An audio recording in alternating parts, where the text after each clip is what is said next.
Hi guys and welcome to the channel. So yesterday I uploaded a video explaining what I'm going to be doing on this channel and all the stuff like that. So if you haven't seen that, I'd recommend watching it if you don't know what you're going into watching this video today. But before I get into this video, I just wanted to say I am literally amazed. Like literally, I've uploaded one video, which you can barely call a video because it's 1 minute long. And I was literally an introduction of the channel, and the support I've been getting is unreal. I've already got 50 subscribers. I know so many people that don't even have that, who literally upload constantly, and the nice messages I've been getting, the support is just unreal. Alright guys, so now going back on topic, I want to talk about what the title of this video and what this whole video's purpose is, and how the OKC have progressed this season, and how I think they're the most overlooked team and will genuine contenders for a championship this season right now. And there's so many different reasons for that, hence why it's going to be a slightly long video. I think it will be, I'm not really sure yet. But so to start off with, the pace the team are playing at is insane. They've obviously got a lot of quick players. Like Westbrook's probably the quickest player in the league. And they just play. They're moving the ball quick. It's not like last season where they just move the ball. They barely move the ball at all. They're actually moving the ball around, looking for good open looks. And players like Russell Westbrook are actually making better decisions on offense. And especially, not offense isn't the biggest surprise for me. It's defense. Their defense is insane, but even last season, everyone's sort of overlooked how good of a defensive team they are. They have some insane defenders. Like Andre Robertson's probably the best exterior defender in the NBA. Paul George, an insane defender. Russell Westbrook can be a good defender, but can be bad. He's very inconsistent. Steven Adams is a great rim protector. You've got Jeremy Grant, who's great protecting the paint. The list just goes on and on, really. It's just full of great individual defenders, but that team defense was never quite there. It was always good. They've always been a pretty good defensive team, but it's never quite there. But I think this season's sort of where they've really come together as a unit and just sort of worked things out.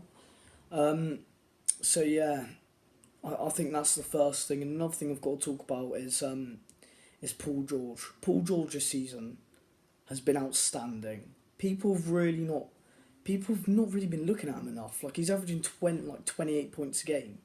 And not only that, this is the best defense I've ever seen him play. Like, the defense he's playing is honestly as good as Andre Robertson's, if not better. Like, almost defensive player of the year type defense. I'll go as far to say that as well. But yeah, you've really been able to notice it as well. And yeah, it's just the fact. Also, it seems like he's become way more consistent. Watching him in the past, he's sort of been a bit, like, one game he might shoot like 0 for 9 from 3, the next he'll shoot like 9 from 9 from 3.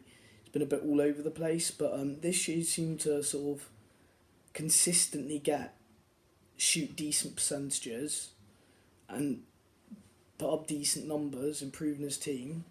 And another amazing thing with Paul George, which again nobody talks about because no one seems to talk about Paul George, is that he doesn't even really need the ball in his hands. So he can make plays, or not really make plays, but he can get you a bucket, barely having the ball in his hands, unlike someone like, I don't know, Russell Westbrook, who literally needs to have the ball in his hands to score.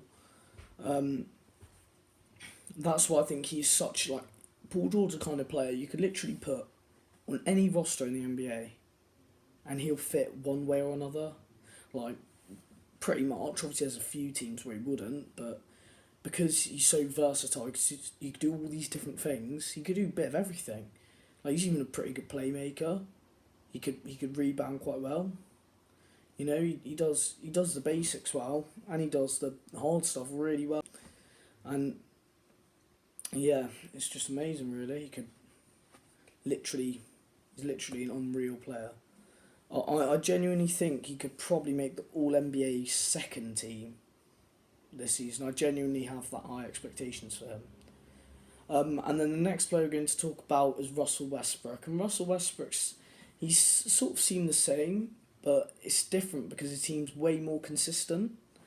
If you look at him in the past, let's look at him on last season, he would get the ball and he'll think, right, I want to get an assist. I want to get an assist. So instead of playing the best decision for his team, he plays the best decision for himself to get an assist. Whereas now it sort of looks like he's sort of making the better basketball decisions for your team, which I think is quite good because I think it means that Billy Donovan's finally been able to get Russell Westbrook under control at least a little bit. And there's a few players a little bit like John Wall does it as well, just sort of holds the ball till near the end of the shot clock and then passes it last second for assist. But it's just stupid. Like, just play basketball and just try and get the best options for your team. And then you're really the better player. But yeah, Ross he's been aggressive, he's been good, and he hasn't been shot chucking as much at all this season. I haven't seen him have many crazy games where he shoots over 6 from 3 because he doesn't really take 6 threes a game now, which is another amazing thing. So I feel like Billy Donovan's just sort of, and just the whole team, have just sort of been able to gather more and act more as a team rather than individual performances every night. Because that's what it felt like last season. It was just ISO play after ISO play after ISO play, and it was just got to a point where it's just like, you're not winning any games, and they barely made the playoffs, and they lost in the first round because of it. Yeah, but I also think it is a bit odd how Paul George stayed there though, with the options that he could have chose. It is odd. Maybe he anticipated this happening, but I don't know. It's interesting though. And then another thing is, you have to look at their bench as well. The bench has been amazing. They've got Dennis Schroeder, who's honestly he was a sort of like a fringe all-star kind of player, but as a sixth man now. So I don't know. I still think he's sort of worthy of a starting role in a different team. Who hasn't got a starting caliber point guard like the Phoenix Suns could do with him a lot. But yeah, but it's much better than Carmelo Anthony because it's more like addition from subtraction with Carmelo Anthony. But it's addition anyway because they got Dennis Schroeder in return for him, who's a better player anyway. I think come playoff time, they should genuinely have home court advantage, and I genuinely think they have a chance at winning a title. And I know this has been said like literally every year on Russell Westbrook teams, but I'm not one of them critics at certain players because I don't think it's the player's fault. I do to an extent think that sometimes Russell's selfishness impacts a team in a negative way, but I don't think it's 100% his fault because if the coach was in control, like if the coach should say to Russell Westbrook, he should sub him off for plays which don't help the team. He should actually try and improve him as a player, and also it's just the way he's had too much freedom. He hasn't had enough punishment, and because if you think about it, he's allowed to just make really risky plays, like for instance leave his player literally wide open to see if he could get a rebound. He's done that loads. Well, that's what he's done in all of his high rebounding games. But I'm not a critic of it because at the end of the day he's a superstar. He's an amazing player. He's averaged a triple-double for 2 seasons in a row. He can't be bad. It's just that he does stat. To conclude the video, I just wanted to say please like and subscribe, or maybe even dislike, or if you dislike the video, and put in the comments if you think this was a good video, if you think it was a bad video, just your opinions. I want to know how to improve, or if this was good or a bad video, and just how it went basically. So alright, cheers and peace.